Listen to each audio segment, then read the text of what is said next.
everyone, it's Tanya Kraus here and you are joining me for my new show, Let's Talk Horses. And today I've got a special guest. This is Phil Monaghan. He is, amongst many things, he is my partner. And he is here to talk to us as promised in episode 2. I promised that I would get him back to talk about our gear and how it works. So in episode 2, we talked about bits versus bitless. And if you want to go back to that episode, if you haven't seen it already, it's where I go over the skull and I point out some of the more relevant, pertinent and delicate features of our horse's head and how we're using the equipment on there. So in that show, as I said, I go briefly over the anatomy and then we talk about where the device's equipment sits, whether it be bitless or whether it be with a bit. And I've asked Phil here today to talk about, we're going to make this show a lateral show because in the other episode you would have remembered me talking about some bits are lateral bits, which means they work from side to side, such as your snaffle. And then you've got bits that work more vertically, such as maybe a Western shank or a Portuguese bit or a spade or something like that. They've got a different way that they operate on the head. Now, Phil has presented this talk in America, New Zealand, here in Australia multiple times, and it's always fascinating and interesting. What I've asked him to do today, though, is cut it down to just the snaffle, the lateral devices. So he's got a snaffle bit here and a Hackamore, and he is going to take us through sort of, I guess, the mechanics and how they work. But I'm really going to leave that up to Phil, what he thinks is important. So welcome, Phil. Thank you so much for joining us. Thank you. Normally this talk can take anywhere up to about 3 to 4 hours, so we're going to try and abbreviate it down today to about 40 minutes. As Tanya said, I'm fortunate to have presented this here in Australia several times. I've been invited and went to the USA and presented it at the Cowboy Dressage World Championships one year.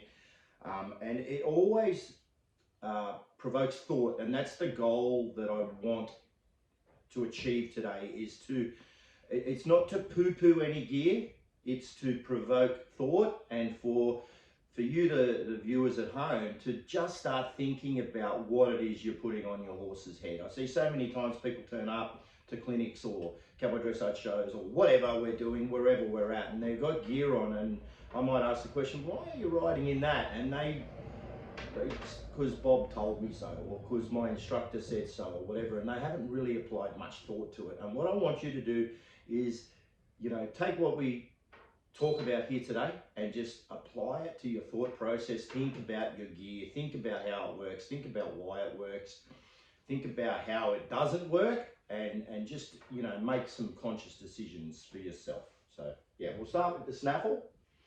The snaffle is very much a lateral device, as Tanya was saying. It's, if you're going to put a percentage on it, you'd say 90-95% lateral. Yes, you can ride a horse with vertical flexion with a snaffle, but by its design, it is predominantly used for lateral exercises, and that means bending left to right. That's what the snaffle helps us do.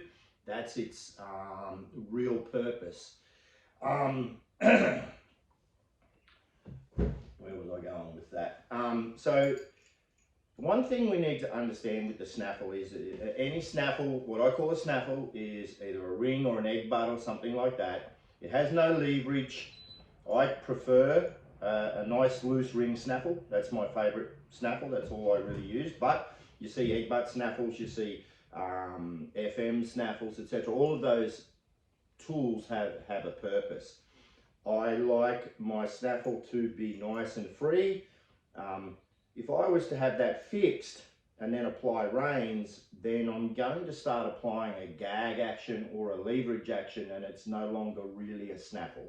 If my snaffle or jointed mouthpiece has shanks, or what we call an Argentine snaffle, it's no longer really a snaffle. It starts to become a leverage device, or it starts to become a little bit more about vertical and a little bit less about lateral.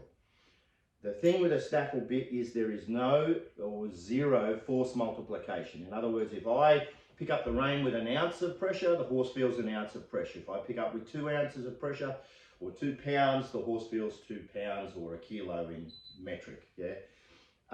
So it's really important that we understand that there is no multiplication. So what you apply is what the horse feels. Now, the mouthpiece itself, I like a mouthpiece like this. It's a sweet iron mouthpiece. It's not overly thin and it's not overly thick.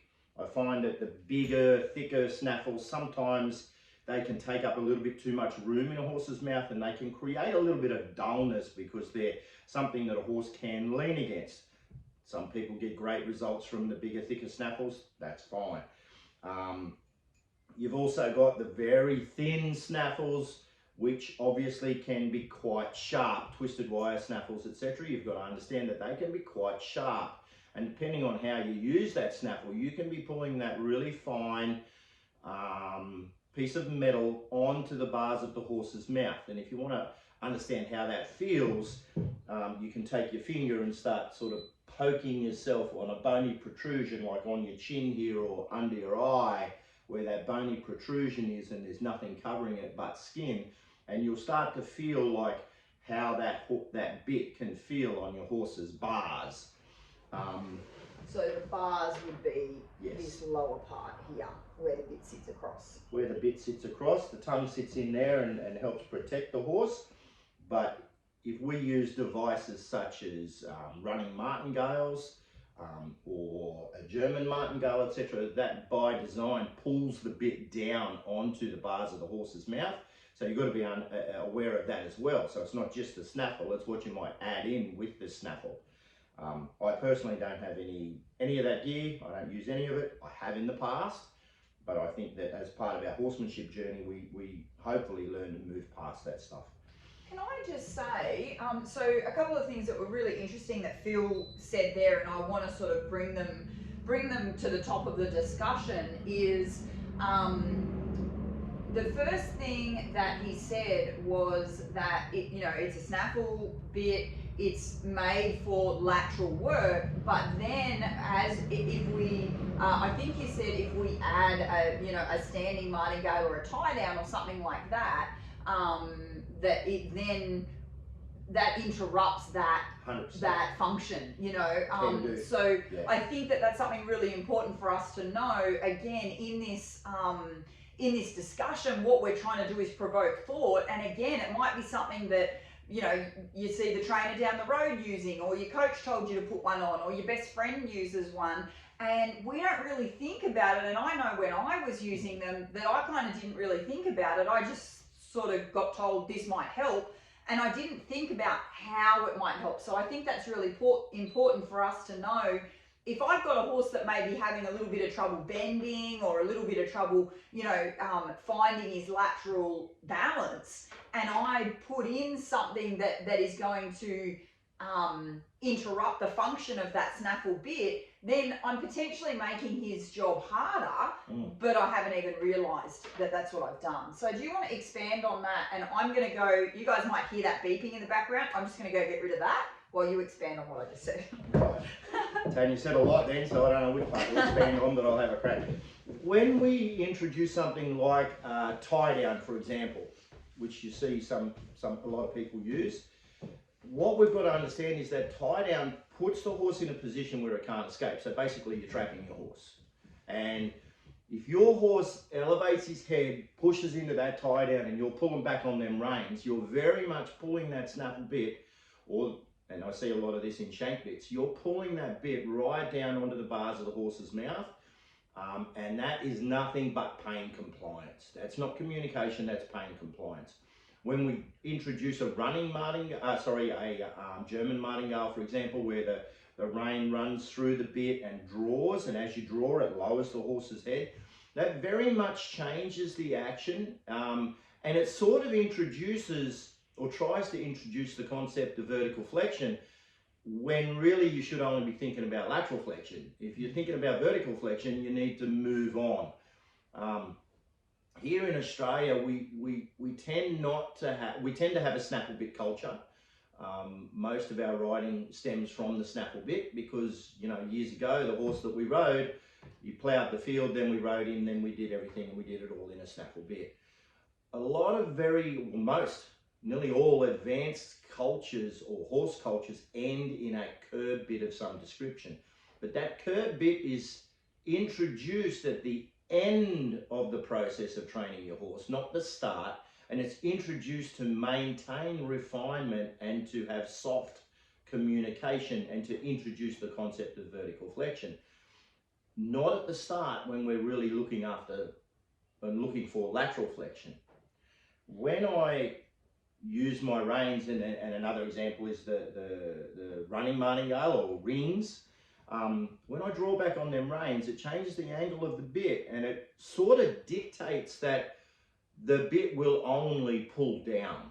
And what I'm doing then when I draw back on them reins or use them reins through the running martingale or rings is I'm really pulling that bit again down onto the bars of the mouth, and I'm looking for pain compliance. I've been very fortunate to be taught and have some really good mentors that help me understand the concept of the snaffle bit is to really lift that bit and use it in the corners of the horse's mouth, not down on the bars of the horse's mouth. I personally don't want to have to ride a horse and be like, get your head down, you bugger. You know, I don't want that. I don't want to have that fight. I don't want to have that relationship with my horse where I'm forcing his head down through pain compliance. I want to use my gear, and there's absolutely nothing wrong with a snaffle bit. It's actually said that the snaffle bit is both the worst and the best bit in the world. And that's true. When it's used properly, it's a really great training device. When it's used incorrectly, it's a terrible training device. And the biggest thing there is to use it properly, we need to follow the concept of soft feel and the concept of communication. When we use it incorrectly, we tend to follow the concept of pain compliance. Incorrectly, drawing it down onto the bars, getting your hands in close, forcing that bit to close down and have a nutcracker action and close around that horse's bottom jaw, etc. Correctly, and especially in the start, and this is going to probably upset a few people, but when we use a snaffle bit in the start, we start with our hands wider. We start with the end in mind, but we start with our hands wider. We use that snaffle bit very laterally, left and right. When we pick up on them reins, I want to have a bit of a lift in the reins so that I lift the snaffle into the corner of the horse's mouth and that it feels that. And when I do that, the horse then has the ability to use its tongue, use its lips, use the side of its mouth here to carry and hold that bit. When I'm drawing down on that bit, I'm really starting a fight that then I have to win. You know, so I'm putting my horse in a position where he has to argue with me, and then I have to win that argument. I'd rather avoid the argument. I'd rather lift my snaffle, use it the way it's meant to be used, and communicate with my horse the desired results. So I hope that answers those questions. Yeah, I think it's really something we need to think about, and as horse riders, we're often we're sort of at the mercy of the people around us, our coaches, things like that. And it's almost, I liken it to, you almost get on the train and the train's just going, and as you're going from station to station, different people are getting on and different people are getting off. And so you might be, exposed to one methodology or a set of ideas, and then they get off and then new ones come along, and then different ones come in and then they get off, and so on and so forth. But it's always moving forward. And we get to a level of, the word I want to use is maturity, and I don't mean age or even necessarily education, but we reach a maturity level within our training process and approach that allows us to actually get off the train at a station, sit back and think, how does that equipment work? And what is the fundamental concept of the approach that I'm using at the moment? So I think what's really important is that bit, and this is what I was talking about in episode 2, a lot of people are in one camp or another. Bits are bad, bitless is better, or vice versa. And I think what we need to understand is that what Phil just said and what he'll demonstrate here is that this bit can be used for domination. Yeah, we can go in, thinking I need to dominate the horse, you know, the old school thinking of breaking a horse's spirit, dominating him, showing him who's boss, that sort of thing. I can use it for that, but I can also use it for a communication tool. I can also use it for soft feel, etc., etc. And when we get off the train at that station, some of you might get off the train and sit there and go, you know what? It's my core belief that you do need to dominate a horse, that they're a big, powerful animal. Domination's the way for training. You're going to get back on that train and say, yep, I'm going to put my hands down. I'm going to use it for pain compliance and I'm okay with that. And that's your prerogative as a person. But I think a lot of us are on that train's moving forward, and sometimes we're thinking domination and sometimes we're thinking soft feel and communication, and we really don't know. We're just pulled and prodded. So as Phil said at the start, we're really just interested in provoking that thought and maybe giving you a little bit of space to go, how do I want to communicate with my horse moving forward? How do I want to achieve the thing? You know, how do I want to get around that competition arena? Do I want to dominate and show that I can be the boss? Or do I want to have a level of communication with an animal? I think that's the question. 100%. I think it's important too to understand that, and as I said at the start of this conversation, ask questions, try to understand what you're doing. You know, I teach every week. I've got quite a few students here locally, and occasionally I'll have a student come in and they'll say, oh, so-and-so said to do this. And then we have a conversation about it. And the sad thing is, it's like we see somebody who is further down the track than us, more advanced, a clinician, an instructor, somebody, and they say jump, and we say okay. You know, start asking why. Why should I jump? And if they can't give you an answer, that's not good enough. They should be able to back up their instruction. If they can't, they're either too arrogant or they don't know, and either is unacceptable. If they can't give you that answer, then figure it out for yourself and think about it. If your instructor says do this, ask yourself why, ask them why, because doing something just because Phil said so, or Tanya said so, or Bob said so, isn't good enough. It's really not. It's not good enough. You've got to ask the question. And sometimes really well-meaning people go and get instruction and they're told to do something, and it ends up being a pain compliance deal, and they don't even know it. No. They don't know. And in the goodness of their heart, they're trying to do the right thing by themselves and their horse.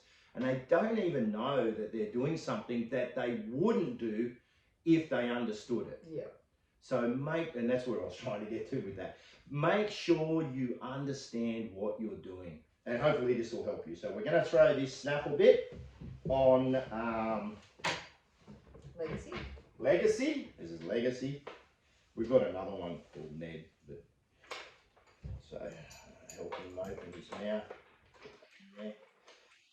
Okay, one of the first things we always talk about with Snaffle bits is the wrinkles. Are you a one wrinkle person, two wrinkle person, no wrinkle person? I'm a no wrinkle person. I'm of a firm belief that obviously we don't want it hanging down and clanging around on the front teeth. We don't want it pulled up where it's touching the back teeth. Somewhere in the middle there, I like to have like about half a millimetre of space between the bit and the corner of the horse's mouth when I put the bit on. I don't want any wrinkles. It was explained to me once, why would I put a wrinkle in there when that can be a signal? The actual act of picking up the weight of the rein, and then I generally run a Snaffle bit with reasonably heavy reins, not overly heavy, but something with a bit of feel, something with a bit of weight, so the horse can feel that get picked up. Then they feel the slobber strap get picked up on the sides of the Snaffle. Then, excuse me, then they feel the Snaffle come into contact with the corner of the mouth. So I'm giving my horse a heap of signal before it gets to a point where there's actually a bit of more contact or pull. My concept is to ride with soft feel, and that means a little bit of a float in the reins. It doesn't mean throw the reins away, and it doesn't mean hold them with a lot of contact. As part of what I do, I ride a lot of horses, and I find that the horses that have the reins thrown away and never picked up are just as hard in the mouth as the horses that are ridden with a lot of contact.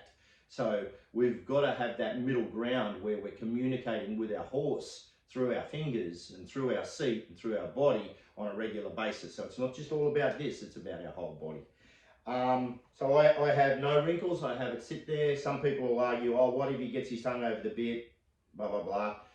My best suggestion for that is leave the bit on him for a bit longer. They learn where the bit belongs, which is on top of the tongue, and they learn to carry it there. We've got a client at the moment who's going through that process. It's been some time, but the horse is getting better and better and better all the time, and it's learning to carry the bit properly, and it's getting along fine now.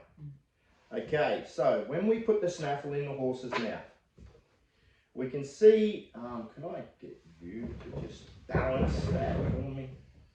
On your knee, or you want yeah, me to just take on, it? or either Like way. that? Yeah.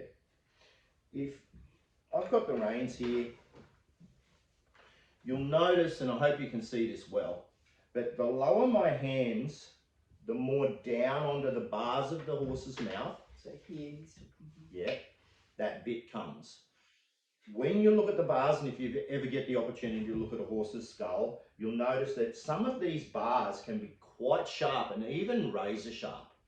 And you're pulling that skin down onto those bars. And the only thing protecting that is the tongue. When I lift, and you've got to imagine now that we've got flesh here, when I lift the reins a little bit, it comes up into the corners of the mouth and the gums, where the horse can carry it with the tongue and carry it with their cheeks, etc., because the cheeks and the tongue are a muscle and they can carry it correctly. When I want to use my snaffle bit, I try and ride with the concept of signal with everything I ride in, whether it be a snaffle bit, a hackamore, or a bridle. The first signal my horse is going to feel, and if you watch the slobber strap, which is this piece of leather on the ring here, when I pick up on that rein, there's a little change through there. Little change, so the horse can feel that. Then the horse will pick up and feel the contact or the movement of that slobber strap on the loose ring of that snaffle bit. Then, if I put a little bit more pressure, you'll see that that snaffle ring moved in the snaffle bit here. So it's a loose ring snaffle, it slides through, and you'll notice that that just moves there and puts that little bit of a vibration down through the snaffle. Then I can get to the point where I pick up the snaffle. Now if my horse, and if I'm asking my horse to bend to the right and there's offering resistance, the next thing that will happen is that that snaffle will just move across my horse's mouth, just that little bit, not that much obviously because the gums will be there, but it'll move across the horse's mouth. Before finally what will happen is the outside of that snaffle, on the other side here, that ring, and I'll go to the left so you can see it on the right here if I'm going to the left now, that ring will then come into contact with this side of the mouth. Okay, so now we're going the other way again, so I've moved that across. So I'm asking, well, bend to the right, I've picked up the rein, I've picked up the slobber strap, I've moved the ring, I've moved the snaffle across, I've now picked up on the side. So that horse has now got signal on this side of its face to turn or bend right. Now when I say bend right, because just because I move this right rein doesn't mean I want my horse to turn. It might mean I'm setting up a shoulder in, it might mean I'm just setting up a flexion. I might be doing a leg yield, so I might be picking up on that right rein for a right bend but travelling to the left. I might be doing a counter arc. So right rein doesn't always mean go right. Sometimes right rein only means bend right. Yeah. I just want to interrupt here because there might be a few viewers watching that are sort of like, well, I don't have slobber straps and I don't ride with this kind of, this is more of a stock horsey type setup that we've got here.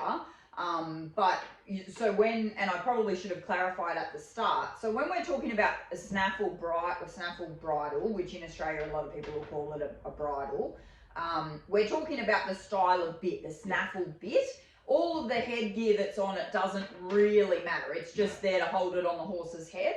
But the benefits that Phil just described are why people will often choose to run slobber straps, maybe heavier reins, etc., because you get more signal in it. So even those of you that are watching that might ride in like dressage reins or something like that, you've got to think the lighter your reins are, the more the more the horse can't feel when the rein moves, they have to wait until the bit moves. Yes. So these days, you know, back a while ago, there was nothing on the market that wasn't really light, but now you can find sort of heavier English reins, and all I can say is that the heavier they are, without being ridiculous, the heavier they are, the more that your horse can actually feel that vibration through the rein and into the bit, and it becomes part of the signal before you're even touching the bit in the horse's mouth. So I just wanted to clarify that. It doesn't matter whether you ride stock horse, English, Western, whatever, a snaffle bit's just the style of bit in the horse's mouth. Yeah, and as Tanya said, there's more and more weighted style or heavier leather reins coming into the dressage world, etc., or the English style of riding, which is good to see. People are seeing the benefit of that signal. Some people call it pre-signal, but signal, you know. So people are seeing the benefit of that, and they're making adaptations, etc. If you watch some of the videos of some of the really old masters, I like to watch Nuno Oliveira stuff, and his reins always had a fair bit of float, a fair bit of weight in them, and that's what I like to try and emulate. So all of those things are still true with, for example, in the Western world leather split reins, you've still got that signal, you've still got the connector here with your leather reins for your English horse, you've still got that weighted rein that lifts, and then you've still got that movement on the bit first, and then you've got the bit move, and then you've got the pickup. All of those things are still valid with the different equipment. The difference would be the lighter the reins, the more you have to wait for the bit to start doing the action rather than the reins doing the action. The heavier the reins, the less so. Obviously, again, it's not about going out and buying reins that weigh 20 kilo. That's not the point. You just want that nice weight.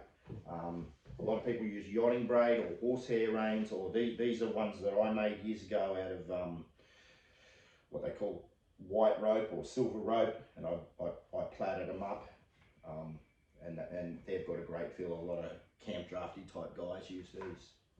All right. What else? Where are we up to? I think that's probably it with the snaffle. I just, again, I encourage you to go back and watch episode 2. Yeah.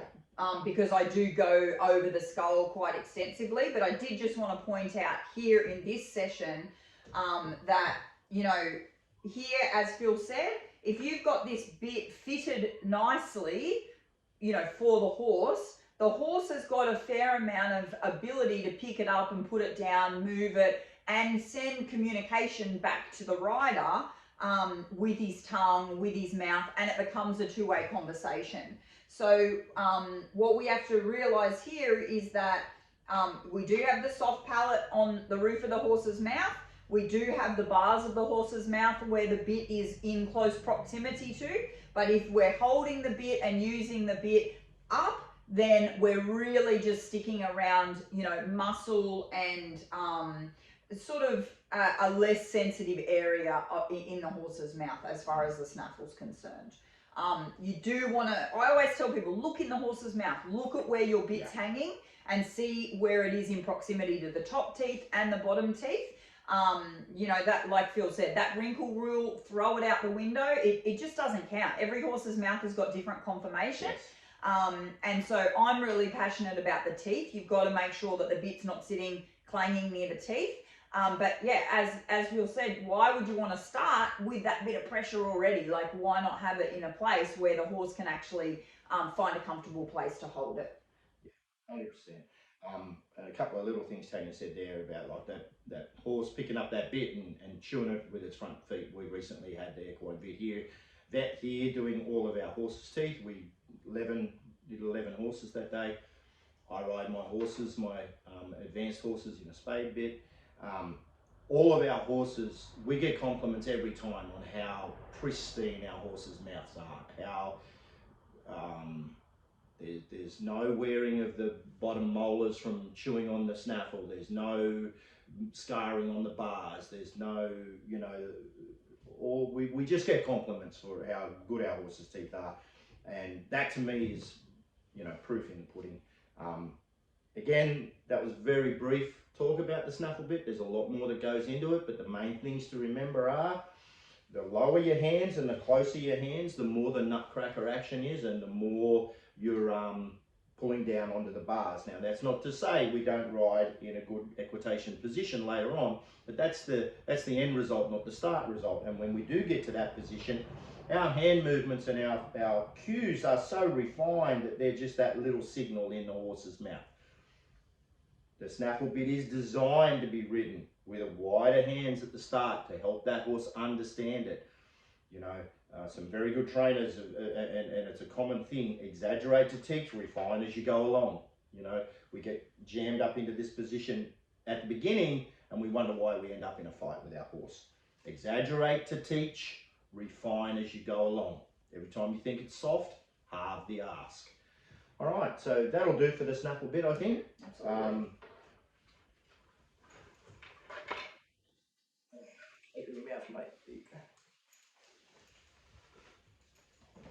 Get rid of that, and we'll pick up a Hackamore.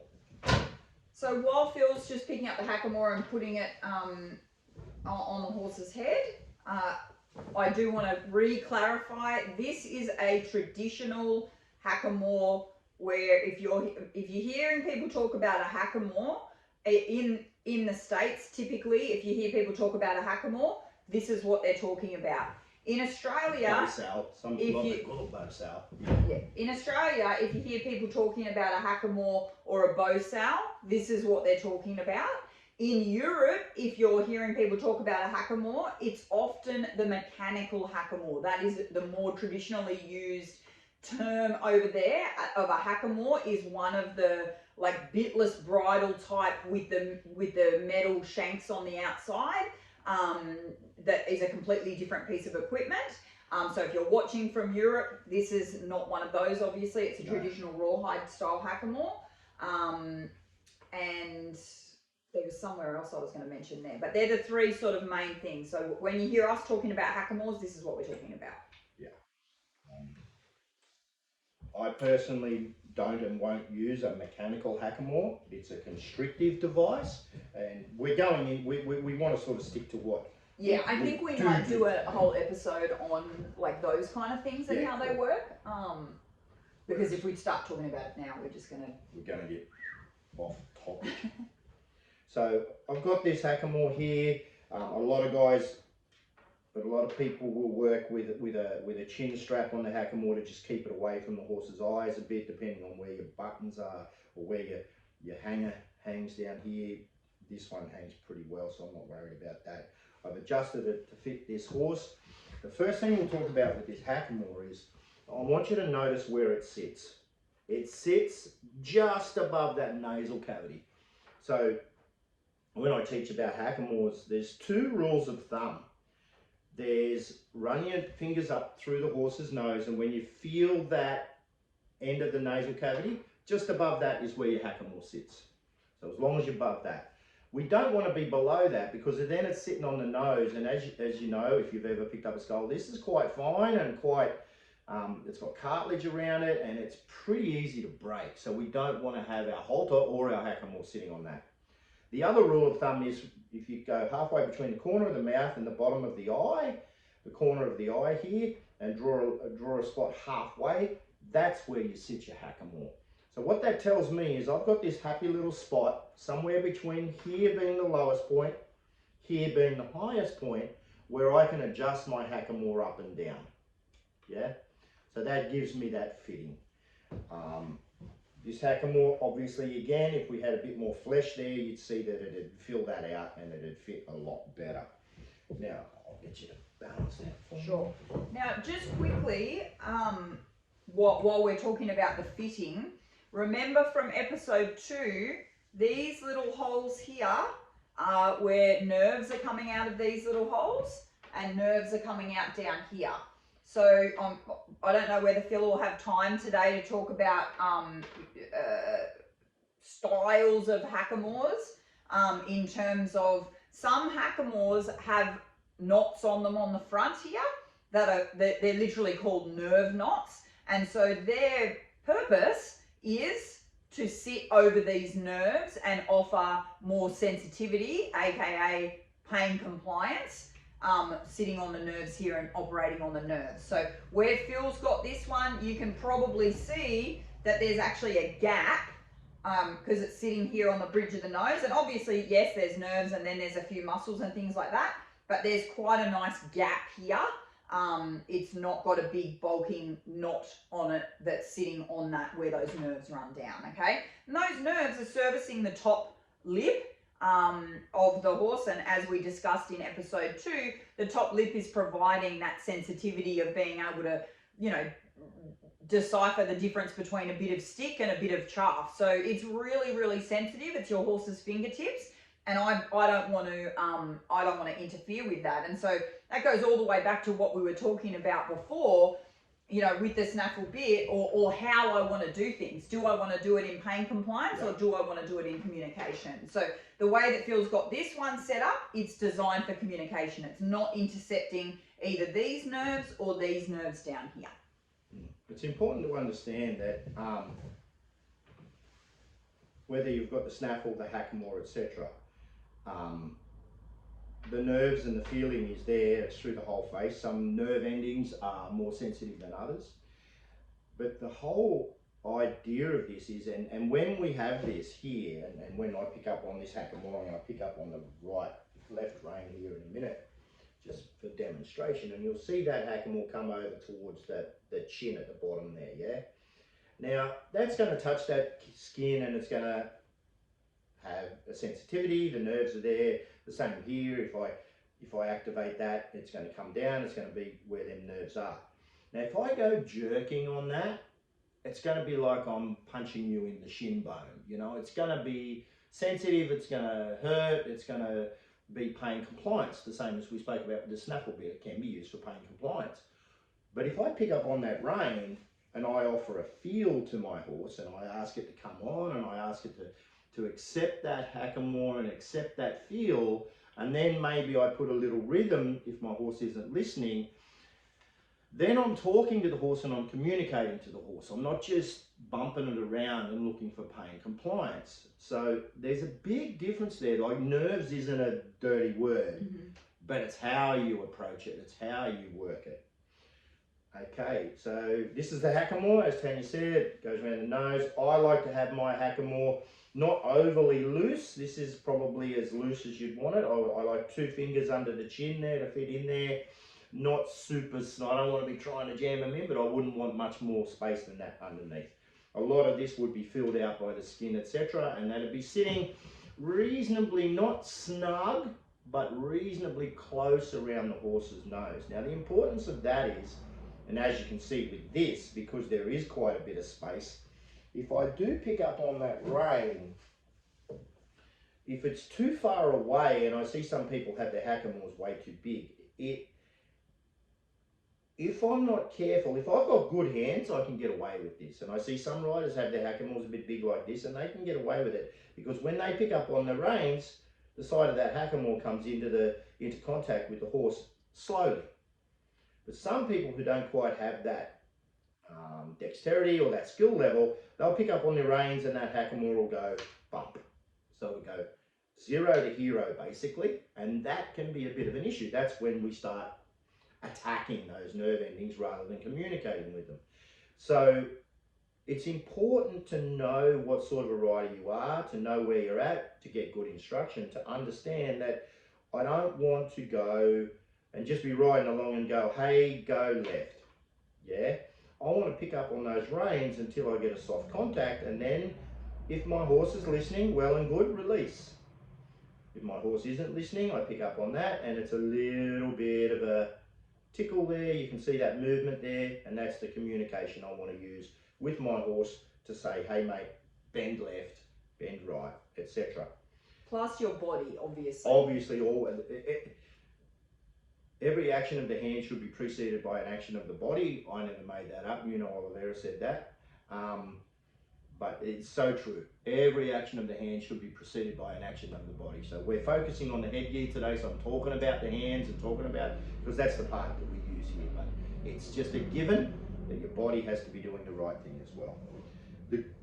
Some of the things that we have to take into account, can I ask you to balance that one, is just the different points of the hackamore that we can use. Now obviously this is different because there's nothing in the horse's mouth now.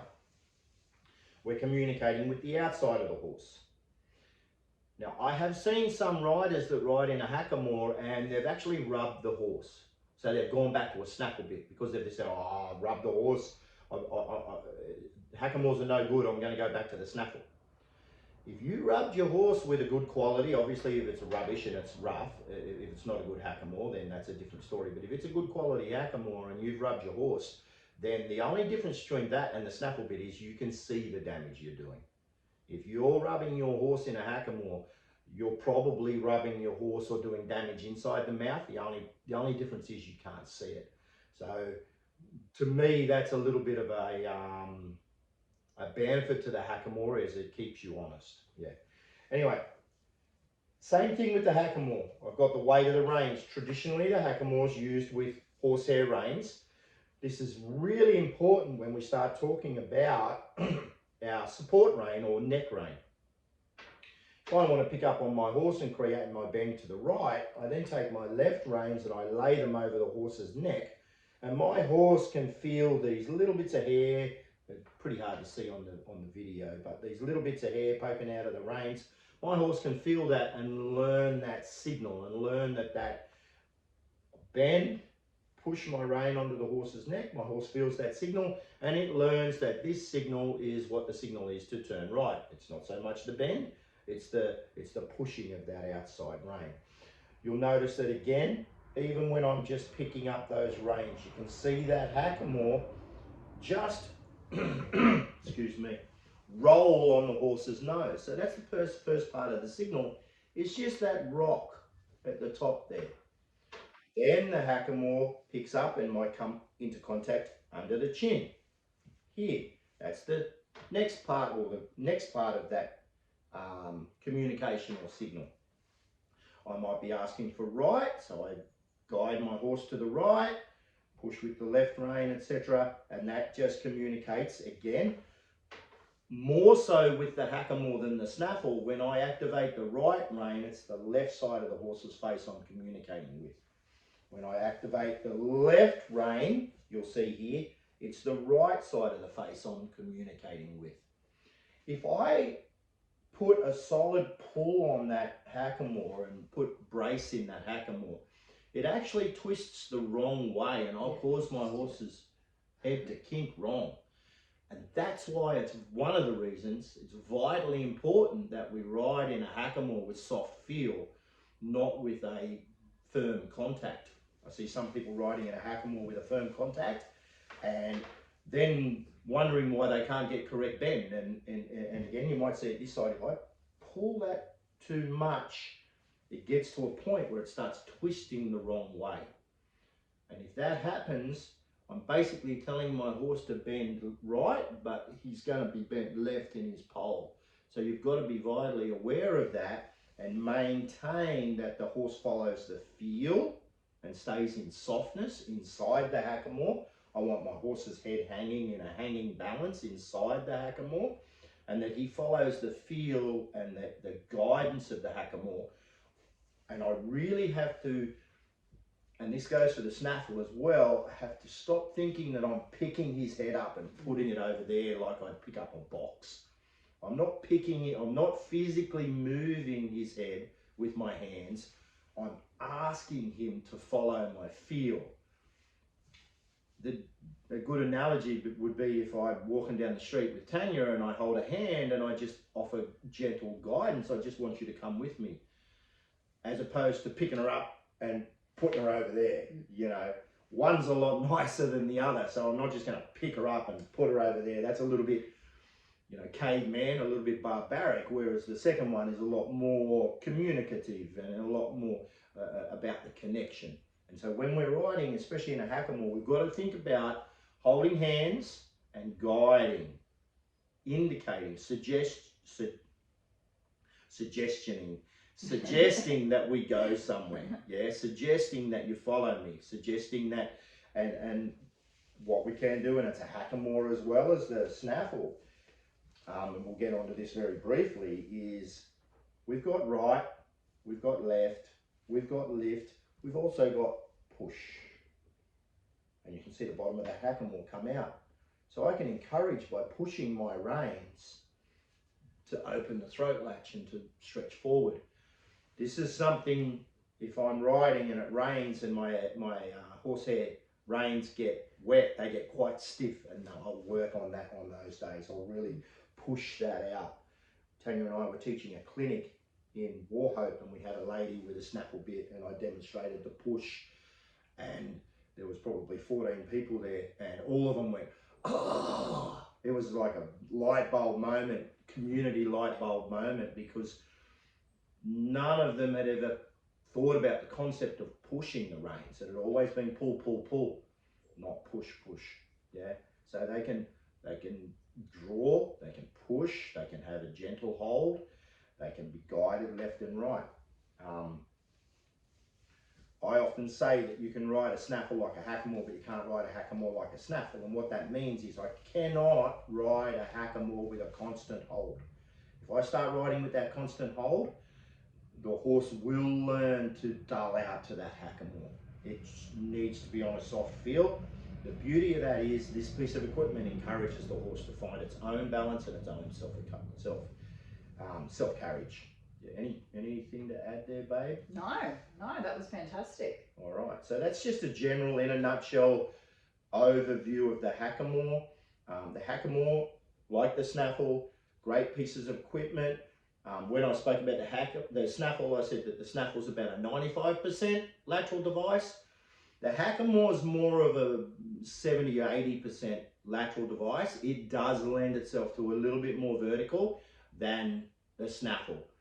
I'm a Hackamore person, but if I've got a horse at the moment, my number one riding horse, he's taken over from Georgie Cracker. Here a little while ago, he was getting really stuck laterally, so I rode him in a Snaffle for a couple of weeks. And generally I don't do that, but he needed the help of the Snaffle. So I went to the Snaffle for a little bit more lateral work, and then I went back to the Hackamore, and now he's back into the bridle. So it does help him. And it's about having that open mind to go, rightio, what does my horse need? How can I help my horse in this situation? Just quickly, the Hackamore I demonstrated is the type of Hackamore that most people ride in these days. Traditionally, most Hackamores ran with what's called a Theodore. I got this one because it's pink, and you can see that the string at the back there that goes around the heel knot of the Hackamore and up over the brow band, up over the pole, sorry. And ties off. It ties off very much like a rope halter. If I'm riding outside, in other words, if I'm going for a trail ride, or if I'm working cattle or anything like that, I ride with a Theodore, because I don't want to be in the situation where I'm off my horse and my horse might pull back or something, and I can pull that Hackamore off his chin. It's happened to me a long time ago, probably 20 years ago. But I've also seen it happen at a couple of brandings I've been to, where someone got off their horse and they're holding the horse shied back a bit.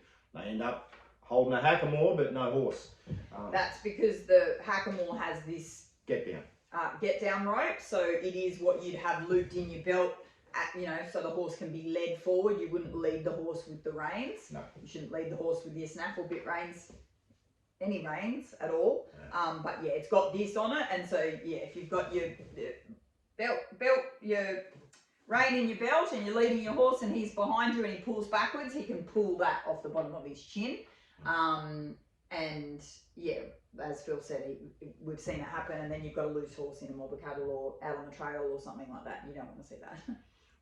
Generally too, what will happen then is, you generally wouldn't take your reins over your horse's neck, so you've got your Hackamore, which for a reasonable Hackamore, you're going to start at $300 and go all the way to $1,000, and you've got that Hackamore, dragging along the ground between your horse's front feet, and you probably don't want to do that.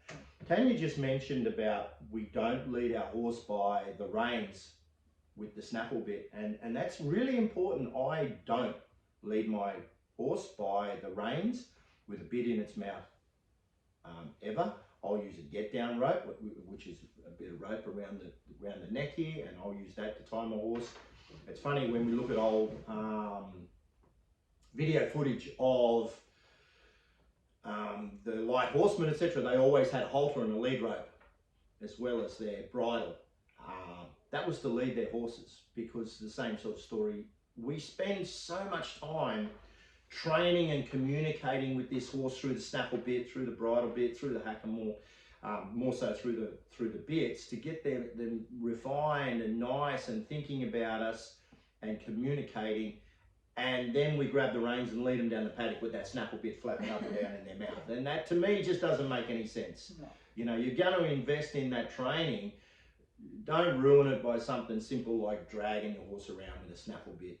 Keep their mouth sensitive, and yeah, hopefully that helped, guys, with some understanding of the lateral devices, or the introduction or beginning devices for horses education, the hackamore and the snaffle. And I hope you got something out of that. And again, think, why does this bit work? Why does this hackamore work? What does this nerve button do? What is my horse? I've just gone out and bought a great big thick egg butt snaffle bit and put it in my horse's mouth, but now I've got to put cross noseband on him to keep his mouth closed because he's too fleshy in the mouth, for example. Ask yourself why those questions. Ask yourself how that running martingale works and what it's doing and what action it's having and where is it putting the pressure in my horse's mouth. Ask yourself those questions. When I pick up on the reins on my hackamore, which way is that hackamore twisting, or am I pulling too hard, or am I riding with feel? So ask those questions of yourself. Ask those questions of your instructors. You know, I welcome questions. This has actually been a bit difficult today because most of the time when I do this talk, I do it in a open format. People ask questions and we work through it like that. Yeah. So yeah. Anyway, thank you very much for your time. I really appreciate it. Thank you, Tanya, for having me on your show. Let's Talk Horses. Yeah. So thanks for watching, everyone. If you've got any questions for us or anything that you want to see us talk about on the show, please let us know in the comments. Feel free to share, and I will make sure I put the link to Phil's page in the description of this video. And we will invite Phil back along at another time to talk about bridles and more gear that works on a more vertical flexion. So thanks so much for watching. We'll see you next week. Thank you.